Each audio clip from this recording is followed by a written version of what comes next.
Hello and welcome to this how-to video series on how to conduct, prepare, and run the Divemaster course. So we're going to go through a few hints, tips, and suggestions on how to prepare and conduct your Divemaster course, beginning with this one, which deals with the preparation. So when you prepare for the Divemaster course, as you would for any, your two best friends are again going to be your instructor manual and then the guide to teaching.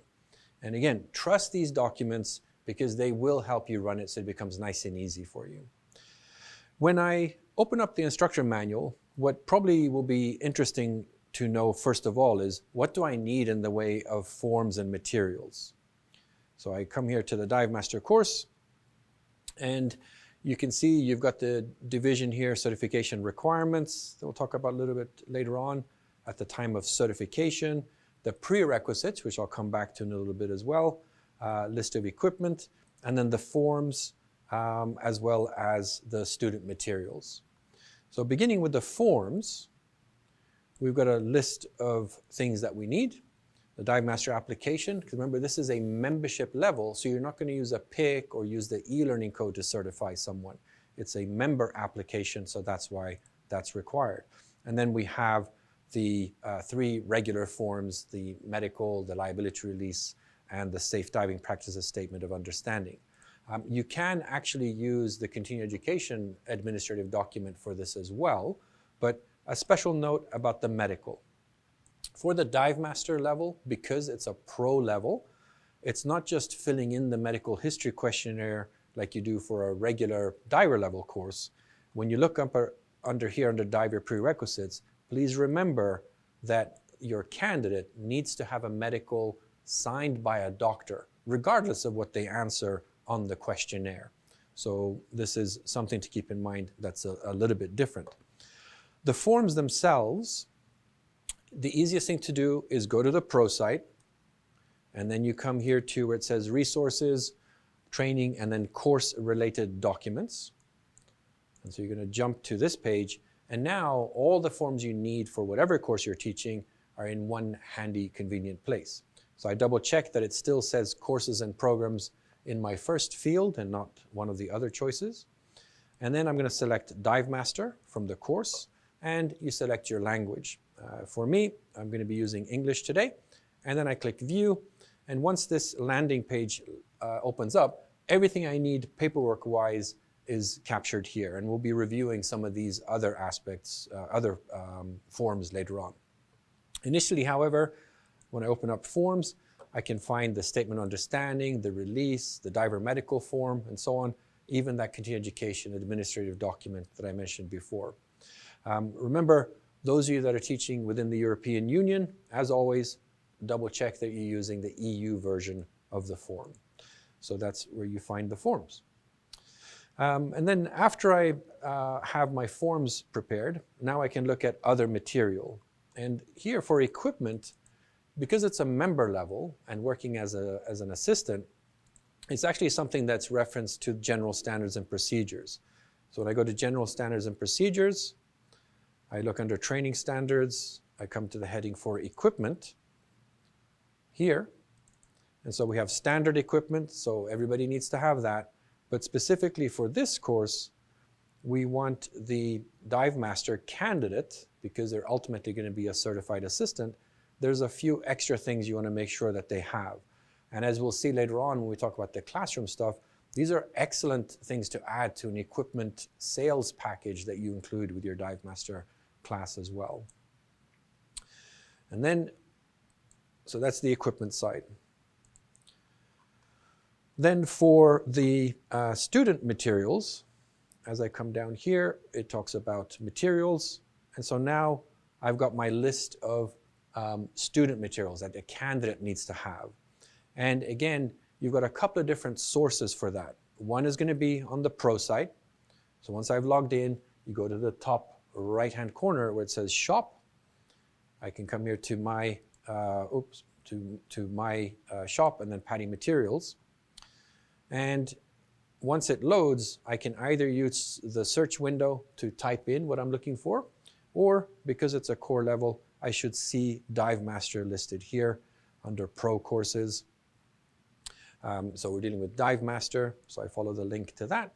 And now I've got, for the diver means for the candidate, the student materials, and for the pro are things that you might need as an instructor if you don't have that already. For example, cue cards, things of that nature. But if I'm preparing to run stuff for my candidates, this is where I can select the items that I need. If you're not sure about exactly what you should have or what's the best option for you regarding crew packs and so on, again, remember, talk to your regional training consultant. So that gives you a quick link to who they are. You can also access that from the pro site under Contact Us, and then you select your office that you are. And once the office page loads, you'll see you have a link here to regional teams, and I open that up, and now I can search for my region that you're in and teaching in, and you'll see who your regional training consultant is with an email address and a phone number, so you can call them and ask for any hints and tips that you might have questions about. I mentioned the equipment that you have there. That is something that you want to make sure that everyone has. If not, be prepared to help provide that, either by asking them to purchase it, like I mentioned, in a package, for example, or that you have it available for them to use. With the Divemaster course, because it's a membership level, it is really worth spending some time looking at, first of all, the certification requirements, obviously, so you know what they need to do, but pay attention to what they need to have before you can actually send in the application. So these are exit requirements. At the time of certification, they need to have all this. So if your candidates don't yet have 60 log dives, if they haven't done a night dive or as far as their log dive experience, plan to include that in your course. Pay real close attention to the diver prerequisites. You want to verify that they have advanced and rescue diver. Get copies of those certifications. Are they at least 18 years old? Do they have at least 40 logged dives to start? So it's 40 to start and it's 60 to end minimum. And you want to make sure that they have recently completed primary care and secondary care training. Again, maybe package that into your course to be sure. And then you've got your medical. The doctor's note is a prerequisite, so within 12 months. But remember, it is also included in the certification requirements as well. So you want to make sure that the medical stays valid during the duration of the course as well. The guide to teaching is really useful to spend some time reading about the Divemaster course. And again, if you haven't run one before, if it's a long time, using this as a tool will help simplify things for you because it takes a lot of the guessing work out of the game. So once I come here to the Divemaster course section, you have lots of suggestions, and we'll dive into these a bit deeper in some of the other presentations. But what I want to focus on here are some points under sequencing and then the sample schedules. And these sample schedules apply whether you're going to use e-learning or a paper version of the manual, etc. So take the time to look at how that schedule could work in your particular teaching circumstances. The one thing to note about the schedule is there is a knowledge development topic called the role and characteristics of a Divemaster. This is something that has to be done in person with your candidate. So what I suggest is that as you prepare your schedule, pick a day, one day a month, maybe first Monday or first Sunday of a month, and now you can publish that you're going to offer a Divemaster course. And all you really want to do is add a specific date and time where the course orientation and then this role and characteristics of a Divemaster course. Now that's your first classroom session. It's in person, and it doesn't matter whether the candidate's going to be an e-learner or a paper manual. And this sets you up then to work out the rest of the schedule with your candidates that can then integrate with your open water diver course offerings, your continuing education course offerings. But this one session is one to publish and have ready on there. So this is a nice way to kind of prepare for the Divemaster course. Use the tools, simplify. It's not something you have to keep in your head or memorize. Trust the tools that are available to you. And then one of us or your regional training consultant are always available to answer questions that you might have as well. So thank you.